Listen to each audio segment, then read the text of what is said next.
Hey y'all, this is Little Women, Chapter 14, Secrets. Joe was very busy in the garret, for the October days began to grow chilly, and the afternoons were short.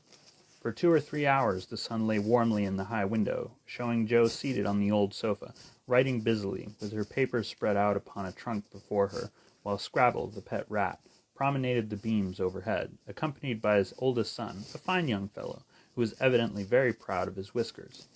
Quite absorbed in her work, Jo scribbled away till the last page was filled, when she signed her name with a flourish, and threw down her pen, exclaiming, "There, I've done my best. If this won't suit, I shall have to wait till I can do better." Lying back on the sofa, she read the manuscript carefully through, making dashes here and there, and putting in many exclamation points, which looked like little balloons. Then she tied it up with a smart red ribbon, and sat a minute, looking at it with a sober, wistful expression, which plainly showed how earnest her work had been. Joe's desk up here was an old tin kitchen, which hung against the wall. In it she kept her papers and a few books, safely shut away from Scrabble, who, being likewise of a literary turn, was fond of making a circulating library of such books as were left in his way by eating the leaves.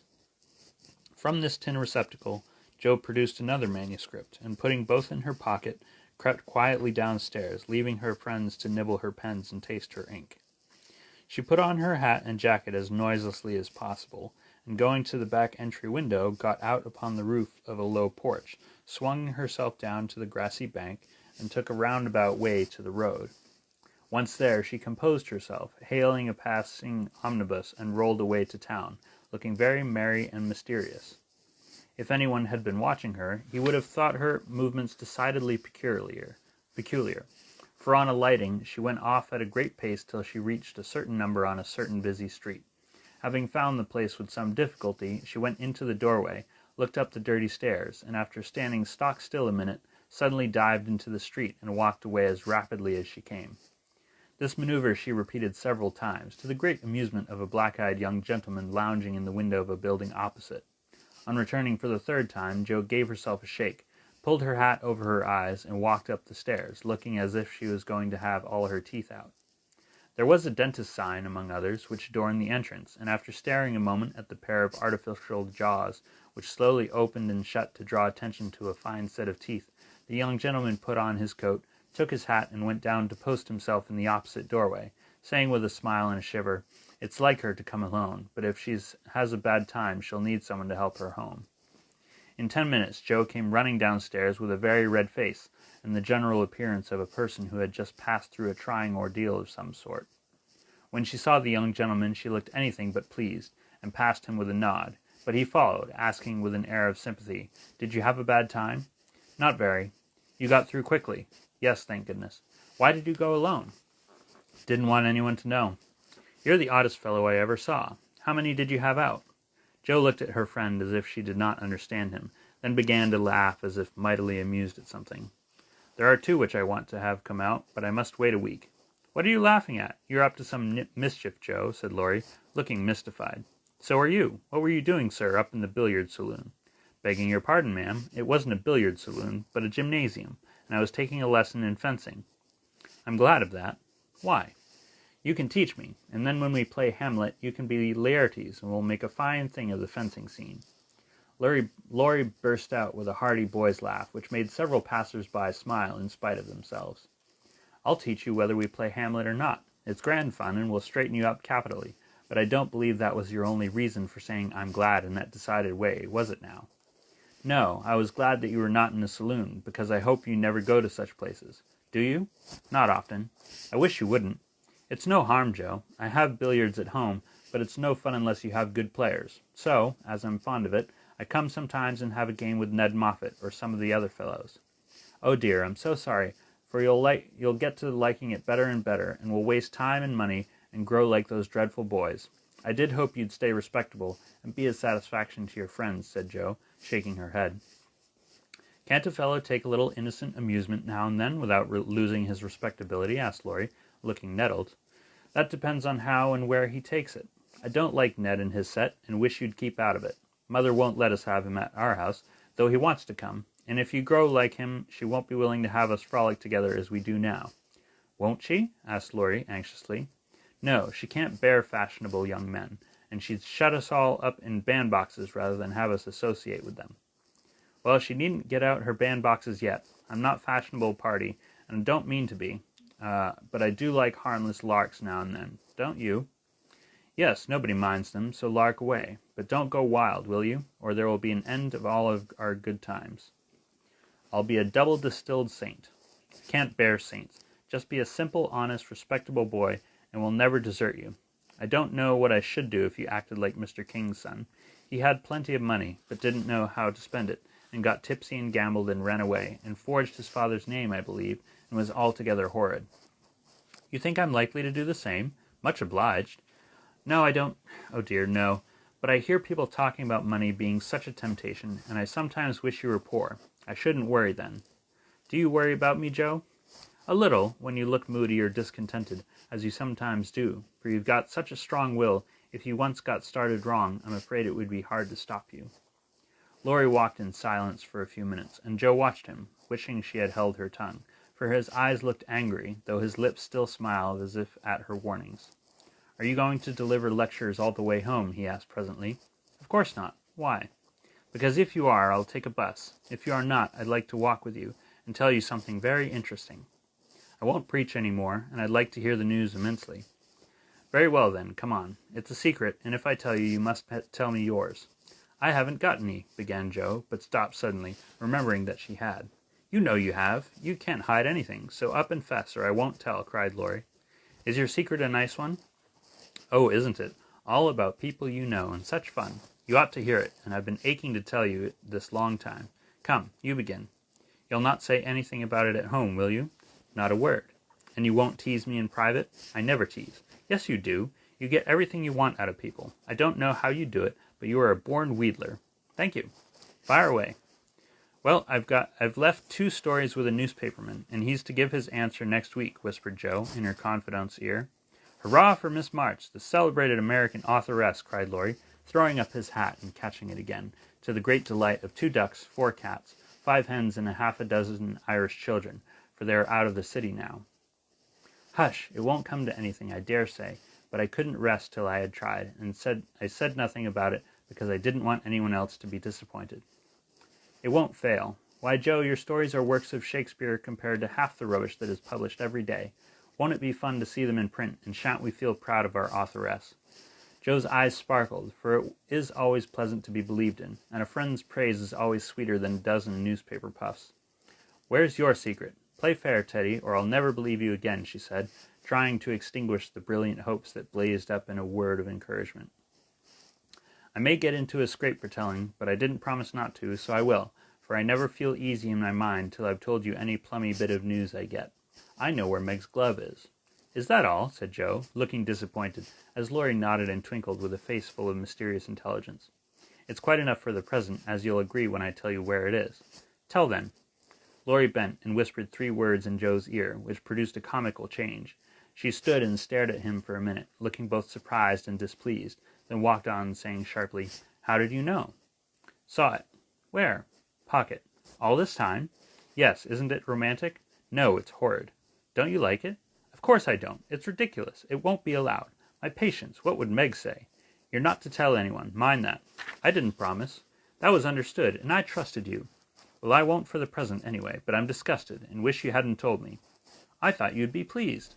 At the idea of anybody coming to take Meg away? No, thank you. You'll feel better about it when someone comes to take you away. I'd like to see anyone try it, cried Joe fiercely. So should I, and Laurie chuckled at the idea. I don't think secrets agree with me. I feel rumpled up in my mind since you told me that, said Joe, rather ungratefully. Race down this hill with me, and you'll be all right, suggested Laurie. No one was in sight, for the smooth road sloped uninvitingly before her, and finding the temptation irresistible, Joe darted away, soon leaving hat and comb behind her, and scattering hairpins as she ran. Laurie reached the goal first, and was quite satisfied with the success of his treatment, for his Atalanta came panting up with flying hair, bright eyes, ruddy cheeks, and no signs of dissatisfaction in her face. I wish I was a horse, then I could run for miles in this splendid air, and not lose my breath. It was capital, but see what a guy it's made me. Go, pick up my things, like a cherub as you are, said Joe, dropping down under a maple tree, which was carpeting the bank with crimson leaves. Laurie leisurely departed to recover the lost property, and Joe bundled up her braids, hoping no one would pass by till she was tidy again. But someone did pass, and who should it be but Meg, looking particularly ladylike in her state and festival suit, for she had been making calls. "What in the world are you doing here?" she asked, regarding her disheveled sister with well-bred surprise. "Getting leaves," meekly answered Joe, sorting the rosy handful she had just swept up. "And hairpins," added Laurie, throwing half a dozen into Joe's lap. "They grow in this road, Meg. So do combs and brown straw hats." "You have been running, Joe. How could you? When will you stop such romping ways?" said Meg reprovingly, as she settled her cuffs and smoothed her hair, with which the wind had taken liberties. "Never till I'm stiff and old and have to use a crutch. Don't try to make me grow up before my time, Meg. It's hard enough to have you change all of a sudden. Let me be a little girl as long as I can." As she spoke, Joe bent over the leaves to hide the trembling of her lips, for lately she had felt that Margaret was fast getting to be a woman, and Laurie's secret made her dread the separation which must surely come sometime, and now seemed very near. He saw the trouble in her face, and drew Meg's attention from it by asking quickly, "Where have you been calling all so fine?" "At the gardener's, and Sally has been telling me all about Belle Moffat's wedding. It was very splendid, and they must have gone to spend the winter in Paris. Just think how delightful that must be." "Do you envy her, Meg?" said Laurie. "I'm afraid I do." "I'm glad of it," muttered Joe, tying on her hat with a jerk. "Why?" asked Meg, surprised. "Because if you care so much about riches, you will never go and marry a poor man," said Joe, frowning at Laurie, who was mutely warning her to mind what she said. "I shall never go and marry anyone," observed Meg, walking on with great dignity, while the others followed, laughing, whispering, skipping stones, and behaving like children, as Meg said to herself, though she might have been tempted to join them if she had not had her best dress on. For a week or two, Joe behaved so queerly that her sisters were quite bewildered. She rushed to the door when the postman rang, was rude to Mr. Brooke whenever they met, would sit looking at Meg with a woe-begone face, occasionally jumping up to shake and then kiss her in a very mysterious manner. Laurie and she were always making signs to one another, and talking about spread eagles, till the girls declared they had both lost their wits. On the second Saturday after Joe got out of the window, Meg, as she sat sewing at her window, was scandalized by the sight of Laurie chasing Joe all over the garden, and finally capturing her in Amy's bower. What went on there, Meg could not see, but shrieks of laughter were heard, followed by the murmur of voices and a great flapping of newspapers. "What shall we do with that girl? She never will behave like a young lady," sighed Meg, as she watched the race with a disapproving face. "I hope she won't. She is so funny and dear as she is," said Beth, who had never betrayed that she was a little hurt at Joe's having secrets with anyone but her. "It's very trying, but we can never make her comme il faut," added Amy, who sat making new frills for herself, with her curls tied up in a very becoming way, two agreeable things which made her feel unusually elegant and ladylike. In a few minutes Joe bounced in, laid herself on the sofa, and affected to read. "Have you anything interesting there?" asked Meg, with condescension. "Nothing but a story. Won't amount to much, I guess," returned Joe, carefully keeping the name of the paper out of sight. "You'd better read it aloud. That'll amuse us and keep you out of mischief," said Amy, in her most grown-up tone. "What's the name?" asked Beth, wondering why Joe kept her face behind the sheet. "The Rival Painters." "That sounds well. Read it," said Meg. With a loud hem and a long breath, Joe began to read very fast. The girls listened with interest, for the tale was romantic and somewhat pathetic, as most of the characters died in the end. "I like that about the splendid picture," was Amy's approving remark, as Joe paused. "I prefer the lovering part. Viola and Angelo are two of our favorite names. Isn't that queer?" said Meg, wiping her eyes, for the lovering part was tragical. "Who wrote it?" asked Beth, who had caught a glimpse of Joe's face. The reader suddenly sat up, cast away the paper, displaying a flushed countenance, and with a funny mixture of solemnity and excitement replied in a loud voice, "Your sister." "You?" cried Meg, dropping her work. "It's very good," said Amy critically. I knew it! Oh, my Joe, I am so proud," and Beth ran to hug her sister and exult over this splendid success. Dear me, how delighted they all were, to be sure. How Meg wouldn't believe it till she saw the words Miss Josephine March actually printed in the paper. How graciously Amy criticized the artistic parts of the story and offered hints for a sequel, which unfortunately couldn't be carried out, as the hero and heroine were dead. How Beth got excited and skipped and sang for joy. How Hannah came to exclaim, "Sakes alive, well I never," in great astonishment at that Joe's doings. How proud Mrs. March was when she knew it.